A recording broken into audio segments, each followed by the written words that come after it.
Là, il marche mon micro, oui. Bon après-midi tout le monde. Vous êtes au Salon du Livre du Saguenay-Lac-Saint-Jean. Évidemment, cet après-midi, on reçoit, ou je reçois, Sylvain Gaudreault, qui vient de faire paraître son premier bouquin au titre évocateur, mais moi, je n'aimais pas le titre, de toute façon. Mais je vais en suggérer d'autres. J'aurais aimé ça qu'il y ait comme titre, par exemple. J'en avais un ici.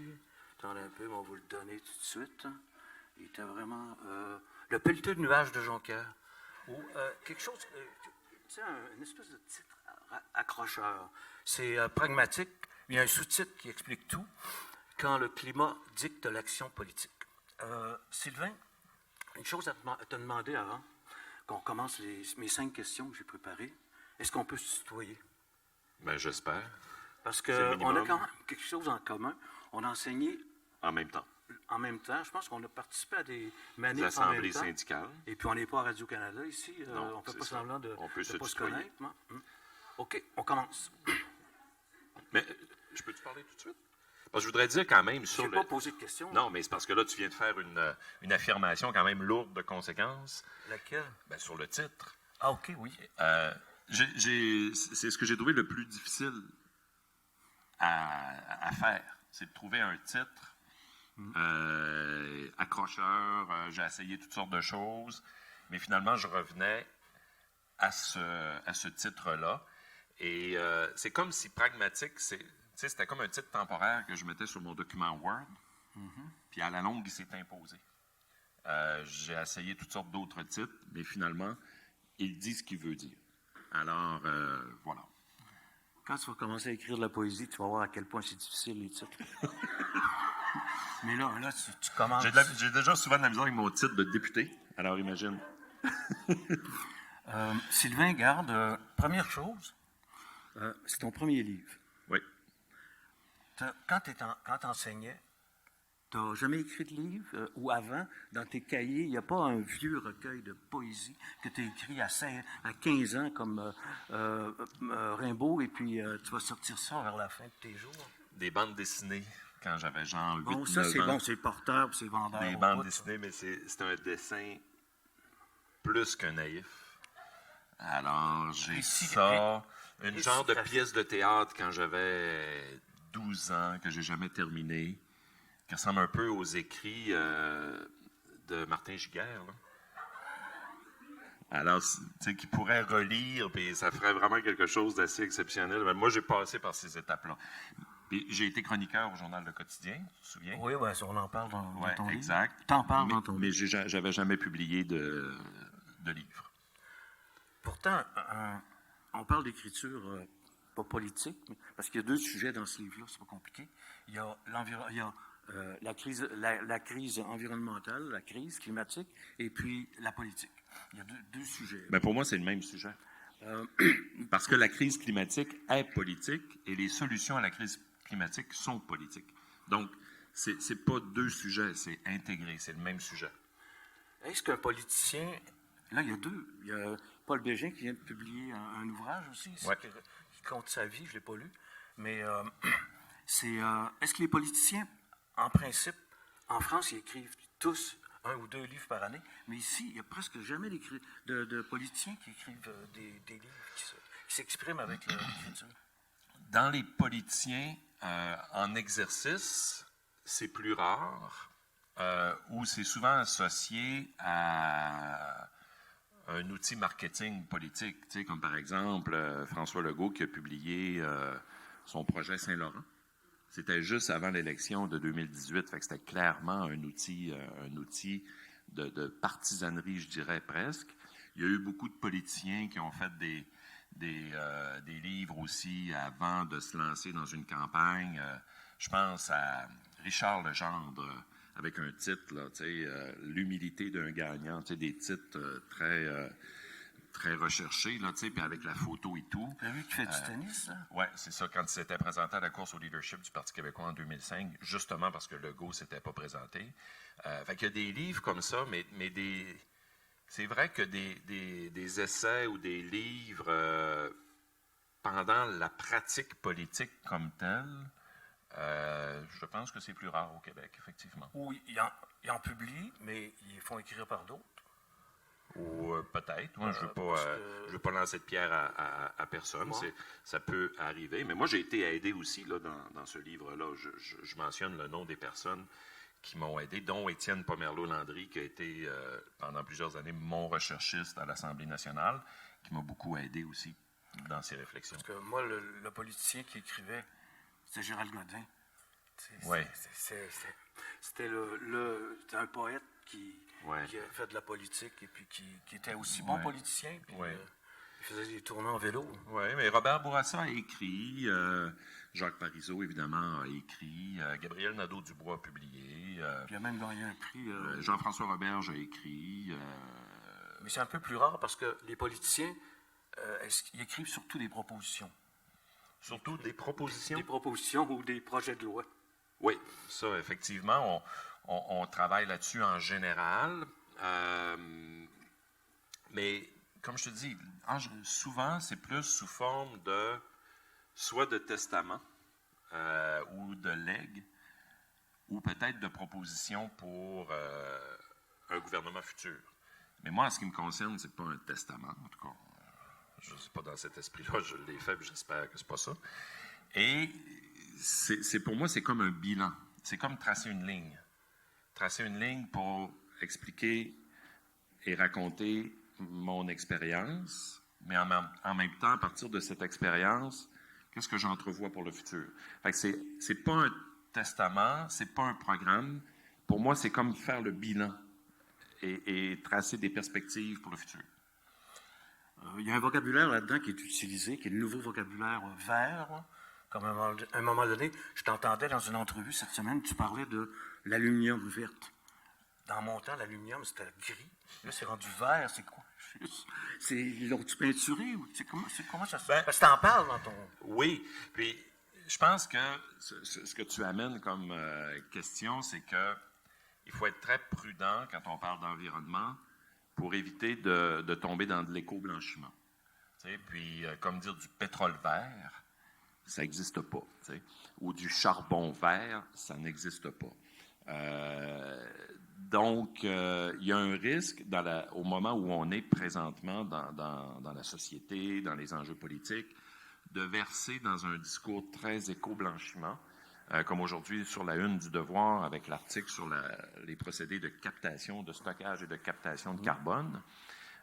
Si c'est pour continuer de produire du pétrole et du gaz naturel. C'est l'Alberta, hein? Ben là, c'est de l'éco-blanchiment, clairement. C'est là c'est pour ça qu'il faut faire attention, mais dans le cas de l'aluminium, je pense que d'avoir un aluminium sans carbone, ça existe, on le sait que ça existe déjà. Puis un aluminium plus vert, parce qu'il est produit avec l'hydroélectricité, plus vert qu'un aluminium produit avec du charbon ou du gaz naturel, je pense qu'on peut l'affirmer puis le dire. Il y a le vocabulaire d'abord qu'il faut... J'aurais aimé ça dans ton bouquin s'il y avait eu un lexique à la fin, puis un index. T'as refilé un petit livre sur les personnes qui connaissent ça, je sais pas. Parler d'un autre livre. C'est un Allemand qui a fait ça. The Hidden Life of Trees, la face cachée des arbres. Lui, il explique qu'ils ont des ordinateurs, les arbres, et puis sous le sol, ils se parlent, ils se connectent, puis tout. Mais c'est la société Suzuki qui est entre autres coédité ici, mais c'était publié partout. Moi, je l'ai écrit je l'ai acheté en anglais parce que la page couverture est rigide. Et puis, ça fait des beaux livres, des hardcovers. On parle de livres. Mais dans cette période de pandémie où on a plein de réunions avec Zoom, ça permet d'appuyer la tablette pour donner des entrevues. Et puis, là-dedans, il y a un index, il y a un lexique. Ouais. Et puis... Mais tu as remarqué quand même dans mon essai, j'ai peut-être pas d'index ou de lexique, mais j'ai quand même eu le souci, qui pour moi était majeur, qui était encore très important, d'avoir ce que j'appelle des encadrés. Dans lesquels, là, j'explique un petit peu plus, justement, des concepts dont on entend parler régulièrement, mais c'est pas tout le monde qui connaît le sens ou la signification. Exemple sur, c'est quoi les GES? Tu sais, ça peut être un peu théorique, là, parler des GES, les gaz à effet de serre, l'accord de Paris, le marché du carbone. Parce que pour moi, un des objectifs de mon essai, c'était aussi qu'il soit accessible, qu'il soit pédagogique, qui permettent à des gens qui s'intéressent aux enjeux environnementaux, mais qui n'en connaissent pas beaucoup, puis qui ne sont pas des experts, comme moi je ne suis pas un expert, ben, au moins d'avoir un portrait global de ce que sont les principales questions autour de l'enjeu climatique, puis de se démêler dans un vocabulaire qui n'est pas un lexique comme un dictionnaire, mais qui explique un part encadré, justement, les GES, l'accord de Paris, le marché du carbone, d'autres éléments. Donc, pour moi, ça, c'est absolument fondamental de faire ces encadrés plus pédagogiques. Parce que c'est un ouvrage de prof que tu as publié. Ben, je suis un prof, d'abord. Moi, j'ai toujours dit que je suis un prof qui fait de la politique. Je suis toujours prof au Cégep de Jonquière, mais libéré par la convention collective pour être député. Puis, pour moi, c'est ça, c'était le souci pédagogique. Quand tu vas perdre, à un moment donné, tu vas perdre tes élections, quelque chose comme ça, et puis tu vas te retrouver prof au Cégep à Jonquière, puis là, au Cégep, ils vont donner juste des cours sur l'environnement, et puis ton bouquin va devenir une espèce de référence. Puis là, tu vas avoir un tirage de fou. Comprends-tu? Ouais, peut-être, mais... C'est ça qui va arriver bientôt. Mais la bonne nouvelle, c'est que déjà, il y a un enseignant en sociaux et sciences politiques au Cégep de Saint-Félicien, Patrice Bouchard, qui en a commandé une trentaine pour ses élèves. Ton éditeur doit être content. Ben, il était super content, puis moi, je suis super content parce que là, on atteint exactement l'objectif que je voulais, c'était s'adresser de façon pédagogique à des gens qui veulent en apprendre plus ou qui doivent en apprendre plus. Puis d'ailleurs, mon éditeur, la même semaine que le livre était en librairie, il m'a annoncé qu'il était allé en réimpression. Fait que c'est une bonne nouvelle pour un essai au Québec, d'avoir eu un tirage un petit peu plus important que la moyenne des essais, puis retourner en réimpression. Ça veut dire qu'il se vend bien. Puis c'est pas l'idée de le vendre pour le vendre, là, mais c'est l'idée qu'il soit diffusé et qu'il soit lu. C'est quoi le tirage? Hein? Tu vois? 800, le premier tirage. Puis l'éditeur est allé en réimpression de 300. OK. Moi, un des chapitres que je trouve intéressant, c'est quand tu racontes les liens que tu as entretenus avec les travailleurs de Kenogami, de l'usine, et puis pour la transition. Là, tu insistes beaucoup là-dessus. Ouais. C'est qu'on va devenir tous verts, mais il ne faudra pas tout perdre nos jobs. Et puis, moi, j'aurais aimé ça peut-être que tu insistes peut-être un petit peu plus sur les jobs dans le domaine de l'alimentation, dans le domaine de... Tu sais, ici, le Saguenay, à un moment donné, le lac Saint-Jean, c'était devenu, dans les années 40... Le grenier du Québec. Oui, le grenier. On ne pourrait pas revenir le grenier, parce que toi, tu veux qu'on devienne le Klondike de l'économie verte. J'aime pas le mot économie, mais il faudrait le remplacer à un moment donné. On est toujours en capitalisme.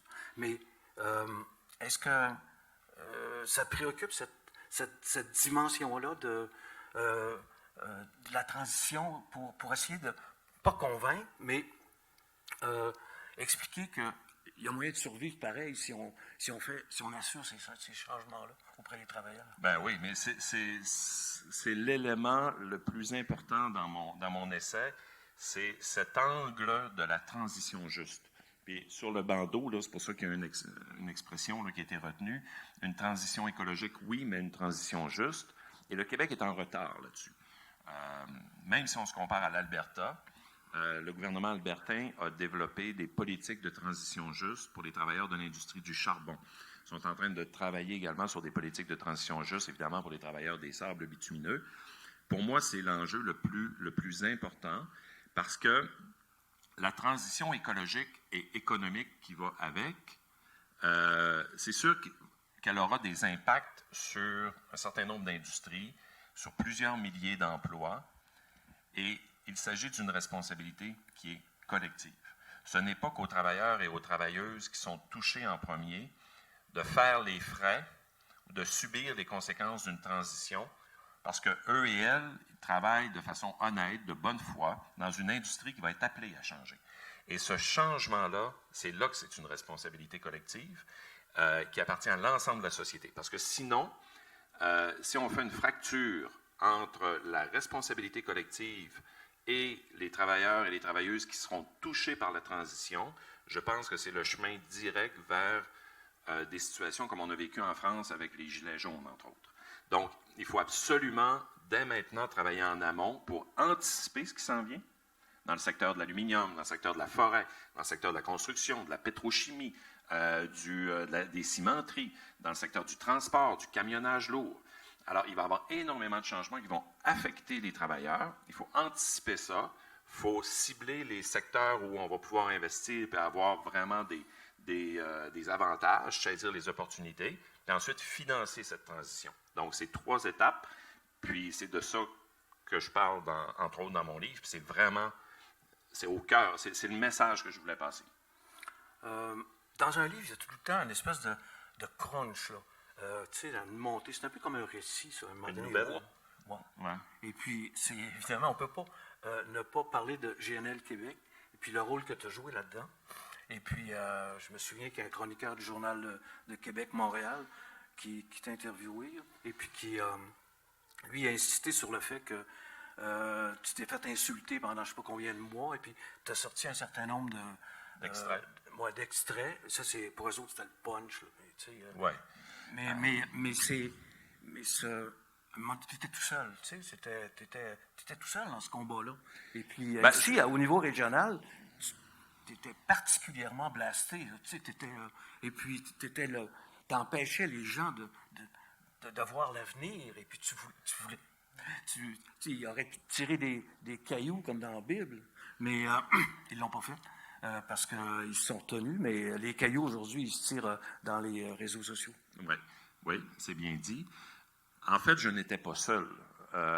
J'étais avec plusieurs militantes, entre autres de la Coalition Fjord, Adrien, Jean, tous les membres de Camille Amélie plus tard, tous les membres de la Coalition Fjord avec qui j'ai travaillé étroitement, mais chez les élus municipaux, les élus du Québec, j'étais seul.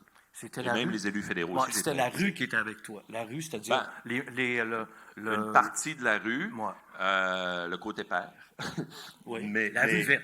Mais en fait, l'adhésion contre GNL, on va dire ça comme ça, a grandi au fil du temps. Moi, j'ai pris une position claire après avoir lu des passages très importants de l'analyse du cycle de vie du projet qui avait été rendu public en janvier 2019. C'est après ça que j'ai pris position très claire. Même avant, j'étais très, très, très sceptique. J'ai été le premier à dire, en campagne électorale en 2018, il faut avoir un BAP, pas juste sur l'usine de liquéfaction, mais sur l'ensemble de la filière. Donc, de l'extraction du gaz jusqu'à son exportation sur les marchés, d'avoir un BAP sur l'ensemble de la filière. Le mandat qui a été donné au BAP par le gouvernement, c'était spécifiquement sur l'usine, mais les commissaires du BAP ont été plus loin que leur mandat, mais ont quand même fait une analyse de l'ensemble de la filière. Ça, j'étais content de ça. Mais de toute façon, avant d'arriver au BAP, j'ai pris une position très claire parce que, puis je savais que j'étais au bon endroit sur le plan climatique, sur le plan énergétique, sur le plan de la transition, même sur le plan strictement économique. Je savais que j'avais la bonne position. Il restait à tenir le temps et à faire en sorte qu'il y ait de plus en plus de gens qui se joignent. Et finalement, tous les partis ont pris position contre et le gouvernement a décidé de ne pas autoriser le projet. Donc, même le gouvernement, au final, est contre le projet. Alors, moi je fais du vélo là, comme sport. Puis souvent, à vélo, on a du vent de face. C'est dur. Mais à un moment donné, on tourne un coin ou on fait la direction inverse, puis là, on a le vent de dos. Puis je savais que j'avais du vent de face, mais à un moment donné, j'allais avoir le vent de dos. Puis c'est ça qui est arrivé. C'était pas juste du vent de face, t'avais la tempête au complet.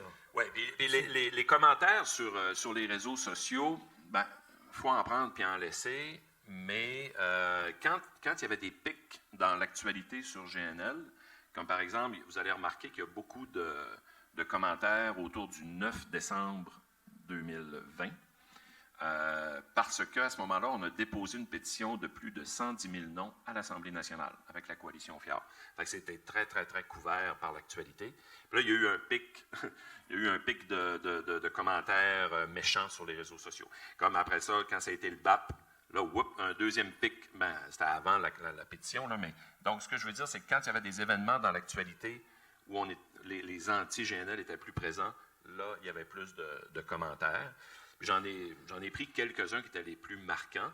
Mais bon, il faut en prendre et en laisser là-dedans. En même temps, j'aurais pu faire aussi un encadré avec les commentaires positifs que je recevais aussi, parce qu'il y en a eu également. Mais les commentaires violents, là, c'était tough à prendre. Puis ça m'a amené même à faire des signalements à la SQ. Parce que moi, comme parlementaire, je peux être visé par des actes violents. Puis on a un service qui nous supporte à la Sûreté du Québec.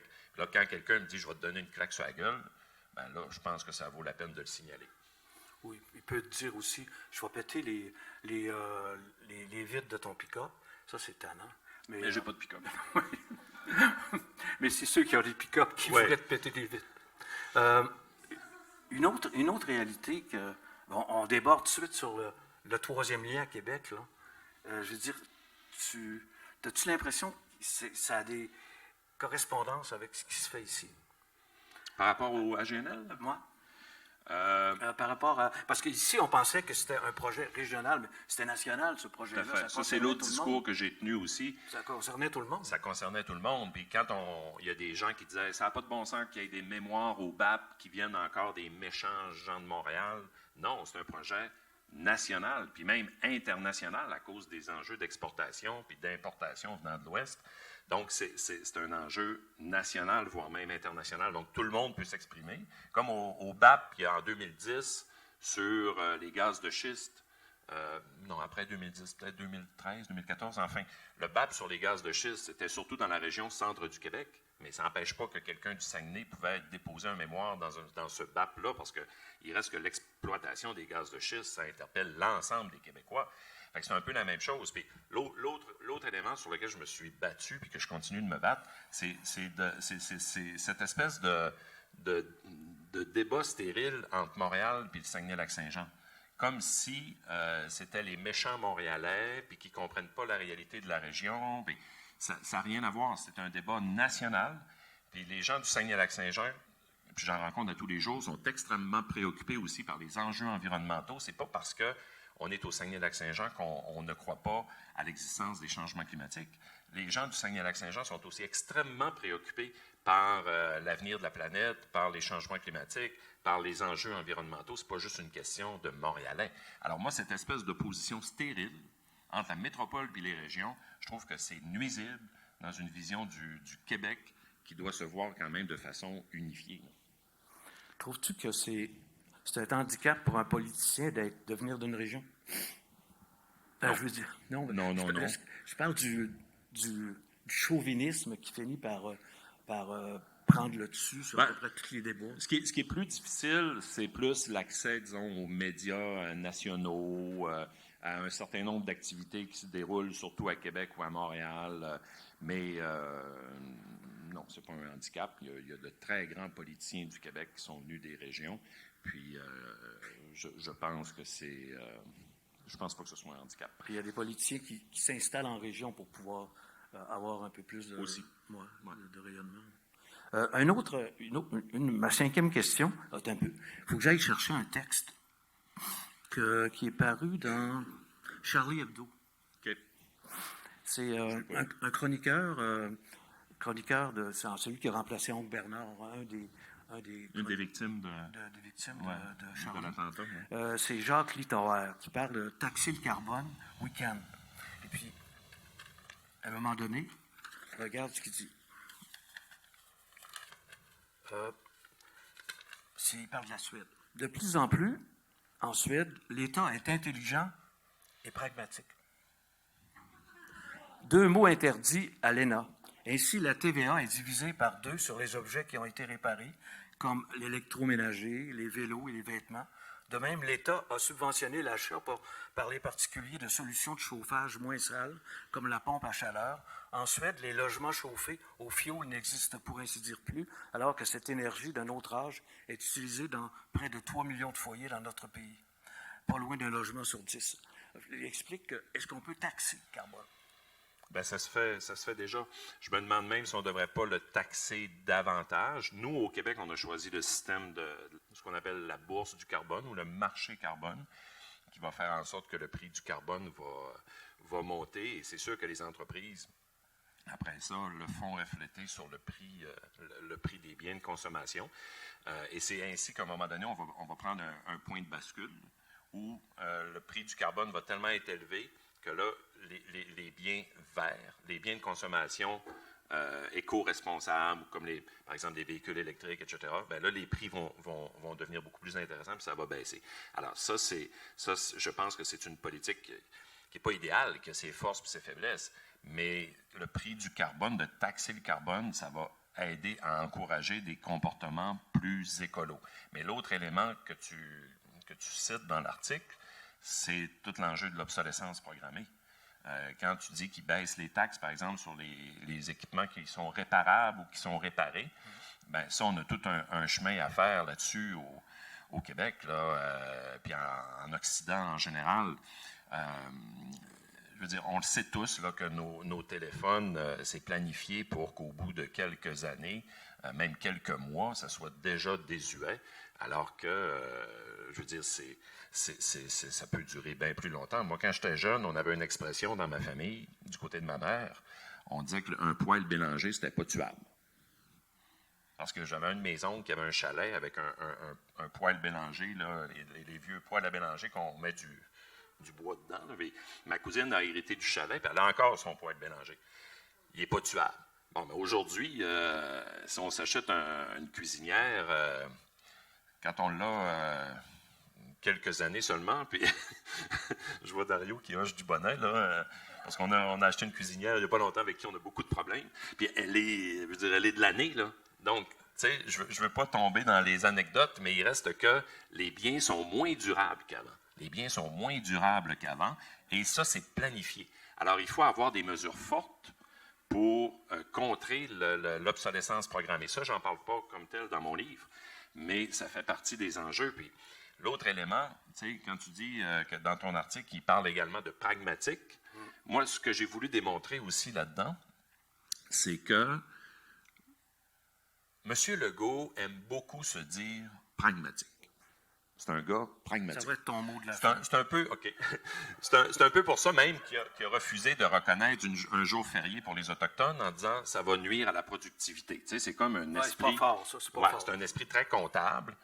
Alors, lui, il se dit pragmatique. Mais moi, je pense que le camp des pragmatiques a changé de bord.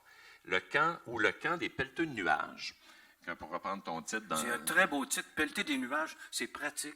Mais le camp des pelleteux de nuages, puis le camp des pelleteux de nuages a changé, puis du pays des licornes, bon, c'est l'expression que je cherchais, le camp du pays des licornes et des pelleteux de nuages a changé de bord. Aujourd'hui, lutter contre la crise climatique, c'est ça qui est pragmatique. Puis à la limite, on n'a même pas besoin de tenir un discours écologique, on ne peut tenir qu'un discours économique, et c'est beaucoup plus créateur de richesse, de croissance, avec des emplois, puis on pourrait parler de la décroissance éventuellement, puis j'ai mon idée là-dessus aussi, mais ce que je veux dire, c'est qu'on pourrait tenir qu'un discours économique, puis le discours économique aujourd'hui, il va dans la direction de la lutte contre la crise climatique puis de la réduction des gaz à effet de serre. Alors, c'est ça que ça veut dire pragmatique. Merci beaucoup. Et puis, l'auteur, et puis c'était une petite discussion intime avec l'auteur de Pragmatique, quand le climat dicte l'action politique, Sylvain Gaudreault, que vous connaissez tous. Merci. Merci.